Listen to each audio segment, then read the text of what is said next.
Imagine being 12 years old, married to a man 4 times your age, and dying in agony before dawn because your body was not ready for what medieval law demanded must happen on your wedding night. Imagine bleeding to death while physicians stood outside the door, forbidden to enter because consummation was a private matter between husband and wife. Imagine your last words being a plea for help that no one answered because the marriage had to be completed, even if it killed you. You were told this was your duty. You were never told about the internal injuries. You were never told that girls your age could die from this. You were never told that completing the marriage was more important than your survival. You were never told that your death would be recorded as natural causes. In a few minutes, you will understand why Isabella of Valois bled for 6 hours before she died. In a few minutes, you will understand why physicians were trained to document injuries but not prevent them. In a few minutes, you will understand why medieval marriage was not about partnership. It was about legal consummation, regardless of cost. This is not fiction. This was law. These 5 queens died exactly this way, and their deaths were considered unfortunate but acceptable losses in the machinery of dynastic marriage. Medieval chroniclers recorded these deaths with clinical precision. Jean Froissart, writing in 1394, described wedding night fatalities as regrettable but necessary to the completion of marriage contracts. The Grandes Chroniques de France documented multiple cases where brides expired from the marriage act before dawn. Church records from across Europe contain entries listing cause of death as marital injuries or consummation complications. And yet, the practice continued, because completing the marriage was more important than the bride surviving it. What they tried to minimize in historical records we are about to uncover. What medieval chroniclers recorded in Latin to hide from common understanding, we will reveal in full. Before we go deeper into these 5 stories, if you want more hidden histories they try to bury in clinical language and foreign texts, subscribe now and hit the bell. Because once you hear what happened to these queens on their wedding nights, you will never see medieval marriage the same way again, and when you reach the death that disturbed you most. And you will tell me in the comments which queen you had never heard of before and what shocked you the most. The year was 1396. Autumn rain fell on Paris, and 12-year-old Isabella of Valois, dressed in cloth of gold and ermine, had no idea that her marriage to King Richard II of England would kill her before she turned 13. Her death was recorded. Her suffering was documented, and then it was quietly buried in archives for 6 centuries. Until now, Isabella of Valois was considered fortunate. She was marrying a king. The alliance between France and England would bring peace after decades of war. Her father, King Charles VI of France, wept with pride at the ceremony. Her mother ensured she wore the finest gown ever created. The wedding feast lasted 7 hours. Musicians played, nobles danced, and Isabella smiled because she had been trained to smile, even though she did not understand what the night would bring. She had been told only that she must obey her husband in all things. She had been told that consummation was required to make the marriage valid. She had not been told what consummation meant for a body that had not yet matured. Richard II was 29 years old. He had been married before. He knew exactly what the law required, and he knew, as every medieval king knew, that an unconsummated marriage could be annulled. The marriage had to be completed immediately, regardless of Isabella's age, regardless of her physical readiness, regardless of risk. But what Isabella was about to endure would reveal the darkest truth about medieval royal marriages. The bedchamber was prepared according to tradition. The bed was blessed by the Archbishop of Canterbury. Witnesses verified that both bride and groom entered together. The door closed, and by dawn Isabella was dead. The official record, preserved in the Chronicles of St. Denis, states that Queen Isabella died of injuries sustained during the consummation of her marriage to King Richard II. The record does not elaborate. It does not need to. Every medieval reader would have understood exactly what happened. A 12-year-old body is not physically mature enough to withstand adult sexual activity, particularly with a significantly older and larger male. The cervix is underdeveloped. The vaginal canal is narrow and inflexible. Pelvic bones have not widened. When forced, the body tears. Isabella bled internally for 6 hours. Physicians were summoned, but by the time they arrived she had lost too much blood. She died just after dawn, her wedding gown still draped over a chair, her marriage technically legal because it had been consummated. This was not murder, this was law, and the law valued completed marriages over living brides. But Isabella was not the first, and she would not be the last. What the chroniclers recorded reveals a pattern so disturbing that modern historians struggled for decades to acknowledge it was deliberate policy, not tragic accident. 43 years earlier, in 1353, another child bride died under nearly identical circumstances. Joan of England was 13 years old when she married Pedro of Castile. The marriage was arranged to secure an alliance between England and Castile against France. Joan was the daughter of King Edward III, a princess raised with every comfort.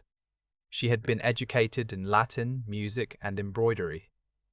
She had been prepared for marriage in every way except the one that mattered. No one had told her what would happen when a grown man forced himself on a child's body. No one had warned her that the pain could kill. The marriage took place in Bordeaux. The ceremony was magnificent. The feast lasted until midnight, and then Joan was escorted to the marriage chamber by her ladies-in-waiting, who dressed her in a sheer linen nightgown and left her alone with her husband. By morning, she was unconscious. By noon, she was dead. The cause was listed as sudden illness following marriage consummation, but the physician's private notes, discovered in the Castilian Royal Archives in 1847, tell a different story. He recorded massive internal hemorrhaging resulting from marital injuries incompatible with survival. He noted that the girl's body was not sufficiently mature to withstand the marriage act, and then he noted something else, something that reveals how common this was. He wrote, "This is the 4th such case I have attended in my service to the crown. 4 child brides, 4 deaths, 1 physician, and this was considered normal, expected, an unfortunate but acceptable risk in the business of dynastic marriage."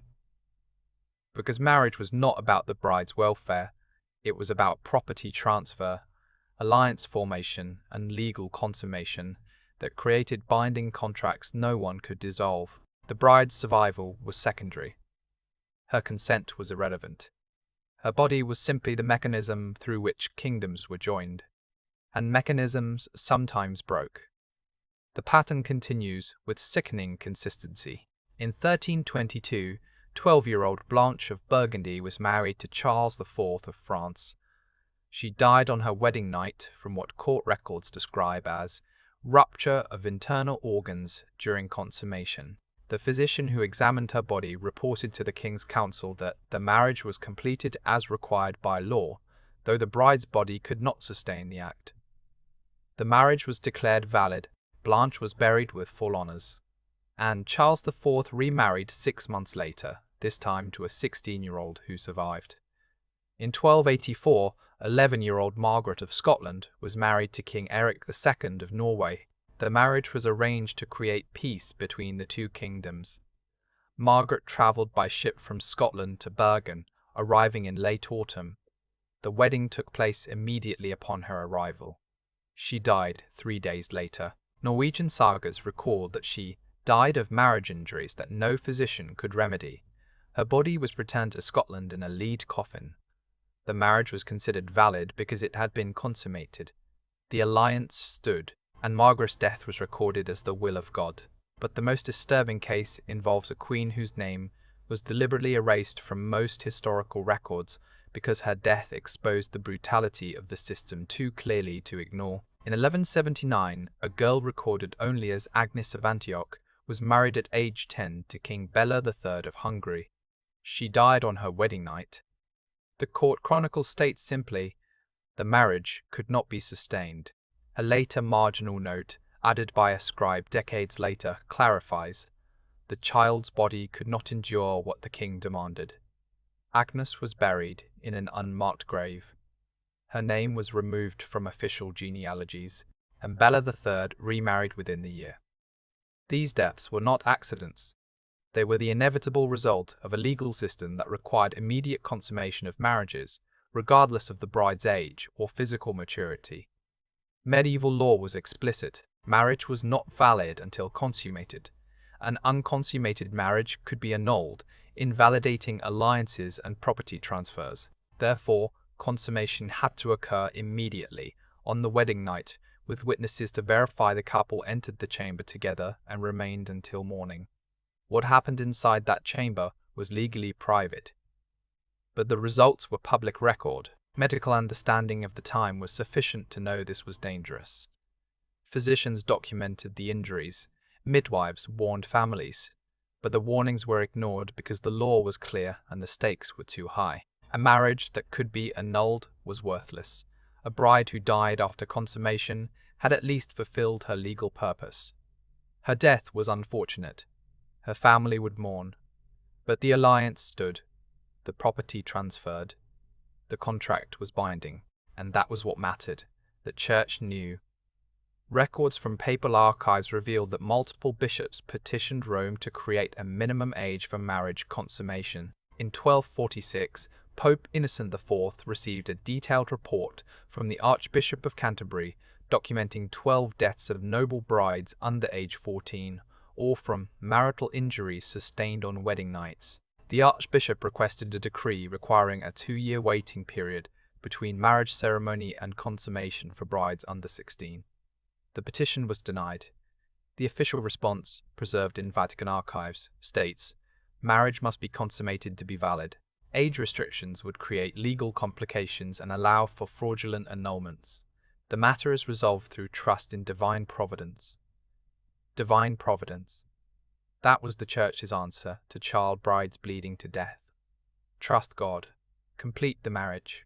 Accept the casualties. Because the legal system was more important than individual lives. The machinery of medieval power required child brides, immediate consummation, and binding contracts. If some girls died in the process, that was regrettable but acceptable. There were always more daughters, always more alliances to forge, always more marriages to complete. Physicians developed specialized tools for treating wedding night injuries. Sutures, cauterization equipment, herbal compounds to slow bleeding, but they were forbidden to intervene until after the marriage was consummated. A medieval medical manual from 1387, preserved in the British Library, instructs physicians to wait outside the marriage chamber until summoned, and even if cries of distress are heard, do not enter unless the husband grants permission. The husband's authority was absolute. Even if the bride was dying, even if intervention could save her, the physician could not act without permission, and permission was rarely granted until it was too late. The emotional and psychological dimensions of these deaths are almost impossible to comprehend. These were children, girls who played with dolls months before their weddings, girls who had barely begun puberty, girls who did not understand what marriage meant until it was killing them. Isabella of Valois brought her favourite puppet to England. It was found in her chamber after her death, still sitting on the windowsill where she had placed it. Joan of England wrote letters to her mother describing her wedding dress and asking if her dog was eating properly. Margaret of Scotland cried during the entire voyage to Norway because she missed her sisters.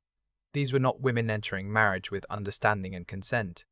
These were children sacrificed to political machinery that valued alliances over lives. And yet, for every girl who died, hundreds more survived. Medieval records overflow with marriages of 12, 11, even 10-year-old girls who lived through their wedding nights, bore children at 13 or 14, and died decades later, never speaking of what they endured. The deaths we know about are only the most extreme cases, the tip of a pyramid of suffering built on thousands of silent survivors who understood that resistance meant death, compliance meant trauma, and speaking about it meant shame. They endured, they survived, and they taught their daughters to do the same. But one woman refused to let her daughter become another casualty. In 1403, 8 years after Isabella of Valois' death, Queen Philippa of England did something unprecedented. When her daughter Blanche was betrothed at age 11 to Ludwig III of Bavaria.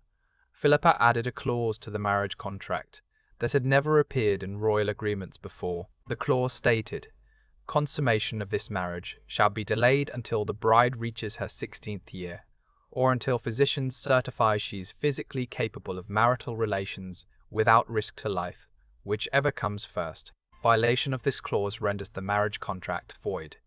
The Bavarian court was outraged. They threatened to cancel the betrothal. They argued the clause was unprecedented, legally questionable, and an insult to Ludwig's honor. Philippa responded with a threat of her own. She sent Ludwig's father a detailed account of Isabella of Valois' death. Every medical detail, every hour of bleeding, every moment of agony. And she included a message. "This will be made public throughout every court in Europe if you do not accept the clause. Your son will be known as the man who demanded the right to kill a child." The clause was accepted. Blanche of England married at 16. She survived her wedding night. She bore 6 children. She lived to age 47. And she added the same clause to her own daughter's marriage contracts. It was a small victory.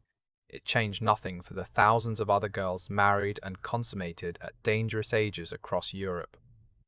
But it was hers, and it proved that resistance was possible, that one woman's defiance could save one daughter, that the machinery could be challenged even if it could not be dismantled. The practice began to decline in the late 15th century, not because of moral enlightenment, but because too many valuable alliances were being destroyed by dead brides. When Anne of Brittany nearly died on her wedding night to Charles VIII of France in 1491, the French court finally acknowledged that losing queens was diplomatically inconvenient.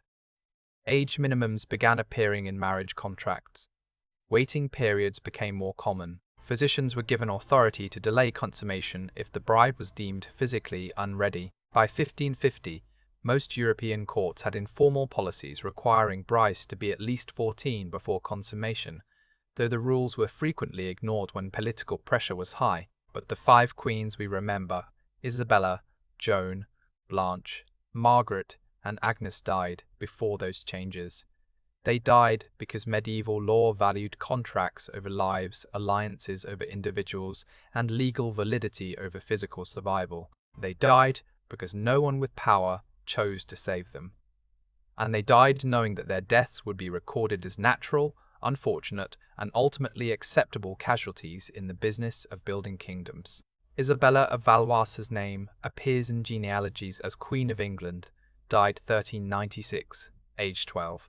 Just her name, her title, her age.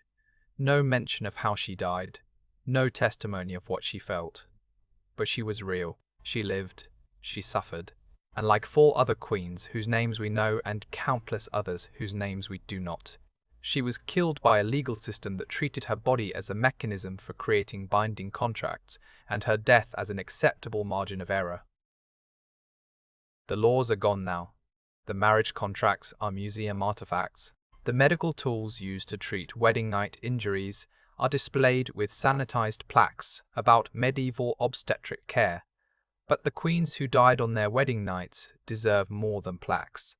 They deserve to be remembered, not as unfortunate casualties, not as divine providence, but as children who were killed by a system that valued power over their lives. 5 queens we know about, hundreds more we do not, all of them silenced by courts that preferred to forget. Isabella's story is not over. There are more hidden histories waiting to be uncovered. If this moved you, tell me in the comments which queen you had never heard of before. If you want more stories that history tried to erase in clinical language and foreign archives, subscribe, because their silence ends here.